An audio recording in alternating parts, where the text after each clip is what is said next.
All right, we are ready to go, Commish. Okay. Good afternoon. Welcome to our information meeting on water supply improvements. My name is Michael Kosinski, and I'm the chairman of the Roslyn Water District Board of Commissioners. Today, I'm joined by my fellow commissioners, William Costigan and Dr. Sanford Klein. Also in attendance here today is our district superintendent, Richard Pesariello, lead engineer, Jeff Chaika from H2M Engineers, and district counsel, Peter Fishman, Bill Provencher from the Nassau County Health Department, and Greg Gordon, Director of Public Relations, ZE Creative Communications, who will be coordinating this meeting. Thank you for taking the time to join us here today for this important update on these significant infrastructure upgrades. They are required due to the State Health Department's recently established regulations on emerging contaminants, 1,4-dioxane, PFOA, and PFOS. The responsibility of the Roslyn Water District is to provide an uninterrupted supply of high-quality potable water to the community. In order to address the community's supply demands, which are impacted by these emerging contaminants, the Roslyn Water District must make capital improvements. During this presentation, we will explain a bit more about emerging contaminants, the reasons for these significant improvements, how they work, and the cost of these upgrades, and the overall financial impact on the residents. After the presentations, we look forward to answering all of your questions. There are two ways that residents can ask questions. You can either submit them through the Q&A function. You can use the Raise Hand button on the lower portion of your screen. Once the presentation is over, questions will be answered in order they were received. Thank you once again for your time and interest in this ever important topic. Without further ado, I'd like to welcome our lead engineer, Jeff Chaika from H2M Architects Engineers. Thank you. Thank you, Mike. So today's presentation will cover an overview of the Roslyn Water District, emerging contaminants and new state regulations, the advanced oxidation process known as AOP, a listing of the project breakdowns, costs, and at the end, we will answer any questions that you have.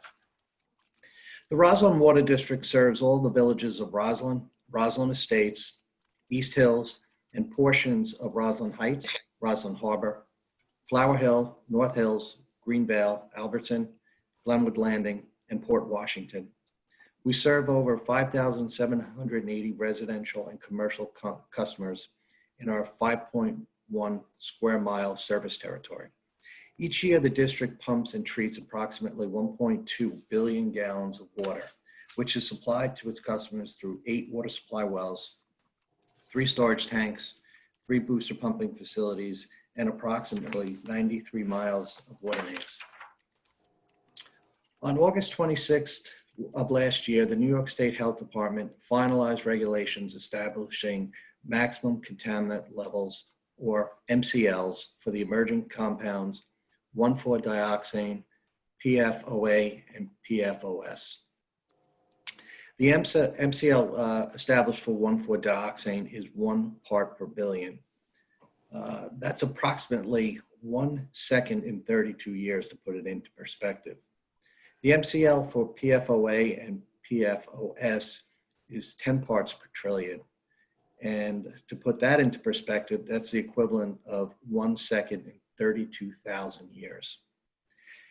To ensure our community's drinking water continues to meet or surpass all established drinking water standards, millions of dollars of investment into new treatment facilities is required at some well locations.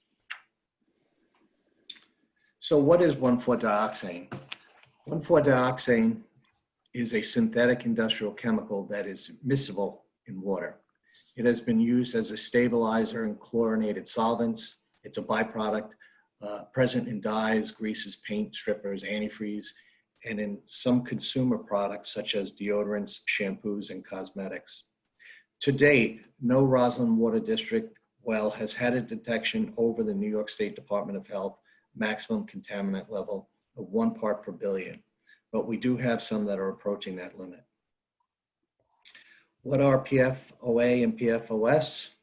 PFOA is perfluorooctanic acid, and PFOS is perfluorooctane sulfonic acid. These are man-made chemicals that have entered the water supply due to decades of use in industrial manufacturing and household goods. To date, no Roslyn Water District well has had detections above the EPA's lifetime health advisory level of 70 parts per trillion. However, we've seen low-level detection from wells throughout the district.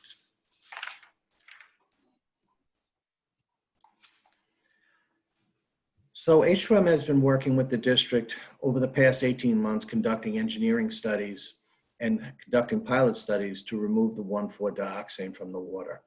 The process that we're going to be using is called the advanced oxidation process. The advanced oxidation process is the only approved method in New York State to successfully remove 1,4-dioxane from the drinking water. Before distribution to residents, the treatment system mixes the raw groundwater with a low-level oxidant, most commonly hydrogen peroxide, which is then run through an ultraviolet light reactor to destroy the 1,4-dioxane molecules. AOP also requires the installation of granular activated carbon, or GAC, which ensures there are no detections of the remaining oxidant in the water, as well as other volatile organic compounds.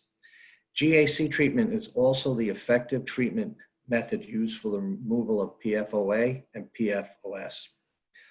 Both treatment systems are needed to ensure our district is never out of compliance with these new regulations and continues to provide a reliable and adequate water supply for generations to come. The Roslyn Water District has identified 7 capital projects which need to get done over the next couple of years.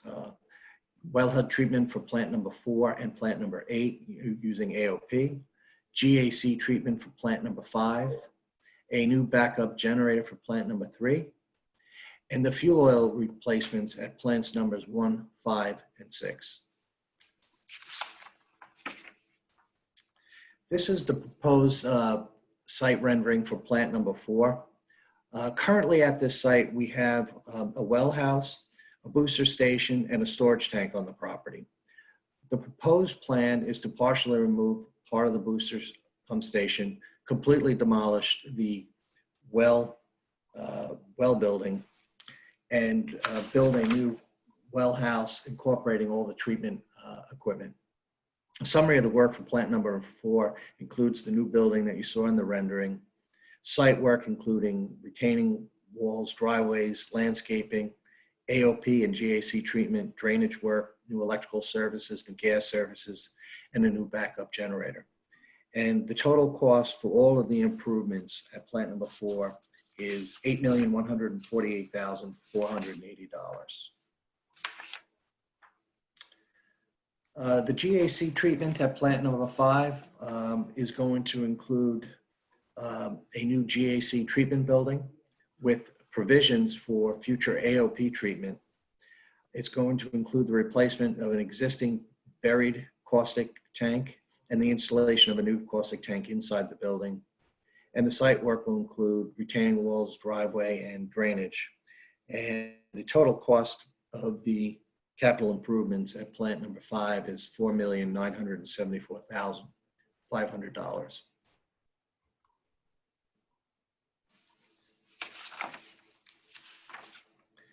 This is the proposed elevation of plant number 8's AOP treatment building. The summary of the work for plant number 8 will include a new treatment building just for the AOP equipment. This facility currently has a GAC treatment facility. So the remainder of the work will include significant site work, retaining walls, new driveway, and the cost for plant number 8 is $3,816,200. The fuel oil tank replacement for plant number 1. Plant number 1's fuel oil tank is beyond its useful life and requires replacement. A summary of the work includes removal of a buried 3,000-gallon fuel oil tank, an installation of 5 above-ground fuel oil tanks ranging in size from 275 to 1,000 gallons to supply fuel to the administration building, 2 garages, a pump station which has an engine and a generator. Site restoration includes the repair of the parking lot from the tank removal. The total cost of all the capital improvements at plant number 1 is $325,389. Plant number 5, fuel oil tank. This also is a buried tank which is beyond its useful life and requires replacement. The work requires the removal of a 1,000-gallon fuel oil tank, installation of a new 1,000-gallon above ground fuel oil tank, and site restoration. The total cost for plant number 5 is $198,708. And the last fuel oil tank at plant number 6 that requires replacement, this tank is also beyond its useful life. And the summary of work includes removal of a buried 1,000-gallon fuel oil tank, installation of a new above ground 1,000-gallon fuel oil tank, and site restoration. And the total cost of the capital improvements is $149,700. Plant number 3 generator. Currently, plant number 3 does not have any backup power. And the summary of work that will be included for plant number 3 is a new 300 kW natural gas generator, a new natural gas service, concrete foundation for the generator, electrical modifications, including an automatic transfer switch. And the total cost of the improvements are $655,750. There is a potential need for other projects, and the district is constantly evaluating projects that may need to be undertaken. As water quality changes and as new contaminants are detected, the needs of the district may also change. As such, the district may need to reprioritize capital projects and allocate funding accordingly. The bond request addresses this potential need. The additional potential improvements are AOP treatment at various plant sites, VOC treatment at various plant sites, PFAS treatment at various plant sites, nitrate treatment at various nitrate treatment at various plant sites, and water main and distribution system upgrades. The total estimate of the capital cost is $15 million.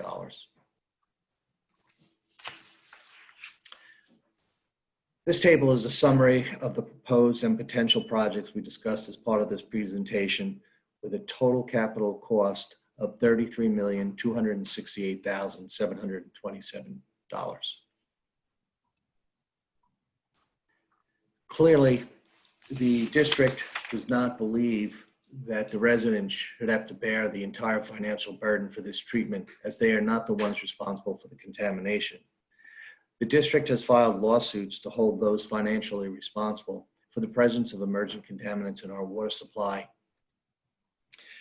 The district is also the likely recipient of a nearly $4.5 million grant from the state of New York to help pay for the treatment system at plant number 4. You should be aware that our situation is not unique. It's estimated that $840 million is needed across Long Island to fund emerging contaminants. There are 27 water suppliers on Long Island that are in active litigation against the polluters. Our last slide includes the cost impacts to our residents. The value of the home to the left-hand column ranges anywhere from $400 to $2 million in home value. And the maximum annual cost, the column to the right, is the impact on an annual basis to the residents based on their home value. And these cost estimates in the right-hand column assume a worst case scenario, meaning this is the most residents should pay. Meaning that this is the most residents will pay should the district be unsuccessful in its litigation against the polluters and no grant funding is awarded. Any grant money awarded or awards from successful litigation will be used to reduce the amount of borrowing against the bond. And thank you. That is our presentation, and we'd be happy to take questions.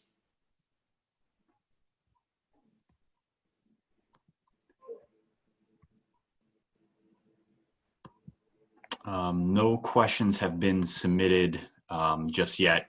So I guess if anybody does have questions, if you could either type them into the Q&A function or just raise your hand. That way I can let you in and you can ask.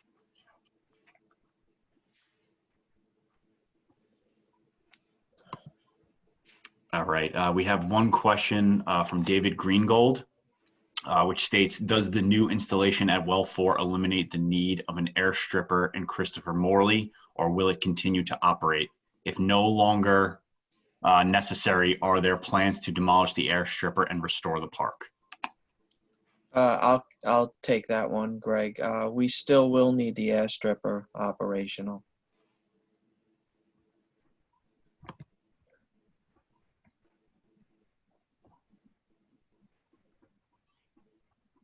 Okay.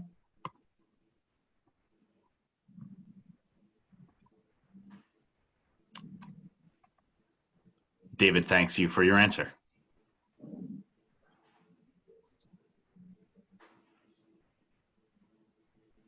Anybody else have any questions? Like I said, feel free to either type them in, or if you'd rather articulate it to us in person, just let us know and I can bring you into as a panelist.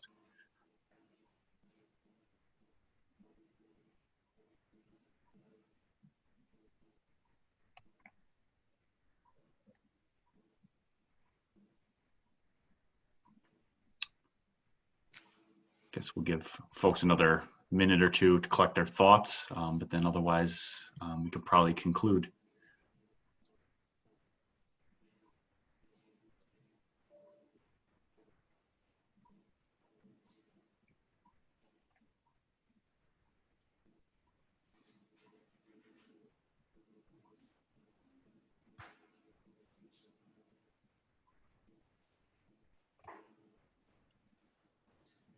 Thank you, everyone, for attending. I hope this gives a bit of satisfaction on understanding. There is another meeting this afternoon. Thank you.